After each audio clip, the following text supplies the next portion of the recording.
What's going on YouTube? Super Insane 18 here, and as promised I am bringing you guys some more Despia content. So this is going to be my version 2 of the Despia deck. Now I do have to admit that this idea isn't 100% mine. I do want to give a shout out to my buddy Cody. His YouTube channel will be linked in the description down below. Go ahead and make sure to check him out. He is an incredible player and he is doing a lot of traveling and vlogging for the events that are now starting up again. So without further ado, let's show you guys what the deck is. So, as I said, I got this idea from Cody, but it is not 100% his list, partially because he won't give me his list. His list isn't exactly his, he got it from another very good player, so he didn't give me the list. I kind of just pieced this together from what I've seen him play, and I do know that there are some differences just based on my personal preference, and the first one is going to be that we are playing 2 copies of Fallen of Albaz. I know that he only plays 1, and that some players are only playing 1, but I think that you really need 2, just in case your Lubellion gets stopped. Then you won't be able to really use your Branded Fusion anymore from your deck. You'd have to find another way to recycle this, which, aside from Lubellion, there really isn't a lot that you can. So that's that for the Albaz. I definitely think 2 is the right number. On to the actual Despias, we have 1 Despian Comedy and 2 Despian Tragedy. Now, Comedy is really cool. It helps you dodge certain hand traps like Effect Veiler and Imperm, both from your hand and in your graveyard, because in the graveyard it can tribute the fusion monster to resummon itself, meaning that it's no longer face up on the field. So even if you're against something like Albaz with triple skill drain, you can activate your fusion effect, and if this is in the grave, you can get rid of the fusion, summon this, and then the fusion will resolve because it's no longer face up. The Tragedy is very self-explanatory. It's just your best searcher, and it helps you recur your branded spells and traps. Then 3 of the big boy himself, Luber. Thankfully, the Ghost from the Past reprint of these are dropping in price. We were seeing that they were pretty expensive, but being an ultra rare reprint, it should be relatively affordable. So if you're holding off for that, definitely something you want to pick up out of Ghost from the Past. And then 1 copy of Ad Libitum. I made the mistake of not running this in my previous deck profile. I don't know why I didn't, but this card's incredible. It lets you get Mirror Jade's effect twice in 1 turn, because if you fuse it away, including this as material, you can resummon it, and Mirror Jade is not a hard once per turn, it is a soft, so if it leaves and comes back, it's considered a new card, and can use its effect again. Then we have our 1 copy of Alistair the Invoker. You really don't need more than 1 of this, because you only play 1 Invoked Fusion in the extra deck, and you'll see what that is when we get there. But it's just a way of searching Invocation, which, aside from not only being able to go into your Invoked Fusion, it's just a regular polymerization if you don't use the Alistair. Not to mention, we are playing 3 Meltdown in the deck as well, because Meltdown is just an insane card, so you might as well have the Alistair to search off of it. Then we have our 1 copy of Fairy Tale Snow. Fairy Tale Snow is going to act as the light target for our Albion, albeit Albion very rarely gets summoned. There are a lot of cards in this deck that also discard, so if you open this card, you can use it as your discard, and it's just another form of interruption for your opponent. Then we are playing 2 copies of Ejimp Chain. This card is actually incredible because, again, you need discard fodder for stuff like your Branded Opening and your Lubellion. So if you discard this, it gets you into your Fright for Patchwork, which then gets you into another copy of the chain as well as polymerization. So it just really lets you plus it acts as a dark monster when you need it to. Just a really cool card. And then we are playing 1 copy of Dogmatica Maximus. This is really cool, and I will show you guys why in the extra deck, as well as the combo tutorial that I am bringing on Wednesday, so make sure you keep your eyes out for that. And that is actually going to be it for our monsters. This deck plays absolutely 0 hand traps, and we'll show you why later on in the spells. But into our 1-ofs, we are playing 1 copy of Called by the Grave, 1 copy of Foolish Burial, and 1 copy of Invocation. The Foolish Burial can send your Despian Tragedy or your Fairy Tale Snow, so that's just really cool there. And the Invocation, like I said, searchable off the Alistair, just another polymerization if you're not intending to use it for an Invoked Fusion. Onto the 2-ofs, we are playing 2 Branded in Red. I don't think that you need 3 of this, mostly because it really sucks to open. You're limited to needing a Despia in your graveyard, and if you brick on too many copies of this card, you have no way of putting a Despia in your graveyard, so it's just really not worth playing more than 2 of. It's very searchable. You can search it off of your Aluber, you can search it off of your Albion Dragon, you can set it off of your Albion Dragon. 2 definitely feels like the correct ratio. And then the 2 copies of Nadir Servant for the Maximus.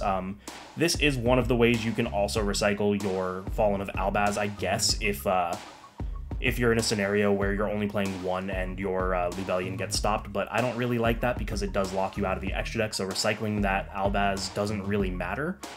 but definitely an option if you wanted to play the one Albaz. And then we are also playing 2 copies of Polymerization, searchable off of your Frightfur Patchwork, and just a really good card to be playing in a fusion deck, not to mention the added benefit of having the Polymerization engrave when you have your Guardian Chimera. It makes it so that your Guardian Chimera can't be targeted, so it kind of serves double utility there. Then we have 2 copies of Triple Tactics Talent. I just find that this is the best way to continue if you get hand trapped. You can either rip a card out of your opponent's hand, you can draw 2 more cards, so like for example, let's say you normal summon a Luber, they ash it, you can then Tactics and maybe draw into your Branded Fusion anyway, so I just really like this card in this deck. 3 copies of Branded Fusion. Again, really self-explanatory. This is the bread and butter of the deck. This is the card that we were waiting for in the structure deck to make this deck a top-tier contender, so you're obviously going to play 3 of it. 3 copies of Branded Opening. Why wouldn't you play 3 deck-specific E-Telly? You can special summon out your Aluber, you can special summon out your Tragedy. It's just a really good card. You can add your Ad Libitum if you need it for the recursion. Definitely a 3 of. Followed by the 3 Frightfur Patchwork. This is just free advantage because you can add your Polymerization and your Edge of Chain, and you might be thinking, why are you playing 3 when you're only playing 2 Polys and 2 Chain? Because you want to open this card more than you want to open the others, and also if in a worst case scenario you have to add one to your hand that's unusable, it just acts as discard fodder for any of the discard effects that you have. Then we have 3 copies of Magical Meltdown, and again, you might be thinking, why are you playing 3 Magical Meltdown when your invoked engine is just 1 Alistair and 1 invocation? And that is because the effect of this card is just nuts. The inability to negate the activation of cards that would fusion summon, as well as being unable to respond to a successful fusion summon, means that a lot of your things just go completely unpunished. And honestly, that's worth more than the Alistair or the invoked engine in my eyes. So you want to play 3 of this because even if you don't intend on making invoked plays, you're still able to just prevent your opponent from stopping the plays that you do intend on making. And then the reason that we play no hand traps is going to be 3 Super Polymerization. I feel like Super Poly is better than any hand trap because we are currently in a format where no matter how many times you hand trap your opponent, unless they are the perfect hand traps or you have like 3 or 4 of them, your opponent's still going to set up a board, especially in a scenario where Verte is still legal. They can just end on Verte Anaconda, make a DPE, and that's usually enough to keep them alive for at least a turn. Not to mention they'll get the Pot of Greed effect off of the DPE materials, but if you Super Poly, you can break a board, and I think breaking a board is so much more useful than preventing a board, because 9 times out of 10 you're not preventing the board. So you might as well break an already established board, because then they're out of resources to continue. They can't keep playing the game without those resources they wasted to make that board. So hand traps are out, Super Poly's in, and I think it's incredible. And the final card for our deck is the Shadal Schism. This is to pair with our small Dogmatica engine. The Maximus is going to allow us to get this into our hand, and I will show you guys how with the extra deck. That is 41 cards in the main. Let's show you guys what the extra has. Alright, so moving on to the extra, we've got something that I'm not really sure I agree with, and that is 1 Lubellion and 1 Mirror Jade. Now, I'm really hesitant on the Lubellion. I think Mirror Jade can be fine at 1, but Lubellion, I feel like you might want to play 2, just because if it gets stopped, then you have no other way of going into certain things. But so far, it hasn't really come up that much. It's one of those things that, like, I feel like I need, but in practice, I never actually need it. So take with that what you will, but for this deck profile, we are only playing the 1. Then we have 3 copies of Albion Dragon. This is actually incredible because you're just going to continue to send it almost every turn. Pretty much the way that we're going to be playing this is 2 of these are to actually just send and get the search or the set. 1 is to maybe summon in a worst case scenario, but more often than not, you're just going to send it. Then we have the 1 Masquerade. I still really like the idea of this card at 2, because if you have it at 2, anything playing the Adventure or Brave engine needs to pay a minimum of 6,000 to 7,200 life points just to establish a Griffin on the field, and I think that's just ridiculous. It will stop decks dead in its tracks, but we just don't have the room for 2. Then we have the Despian Queritus, is I think how you pronounce it, and the Despian Proskenian. These two are just really good Despia cards to have. This will let you push for game by making everything 0. It doesn't really come up all that often, but I mean, worst case scenario, it's also just a super poly target if you need to get rid of a light or dark that your opponent controls. And the same is to be said for the Proskenian, mostly just a super poly target, but the ability to take back one of your opponent's fusions. I used this at locals the other day to steal their DPE, and it's what let me get games, so can't really count that effect out either.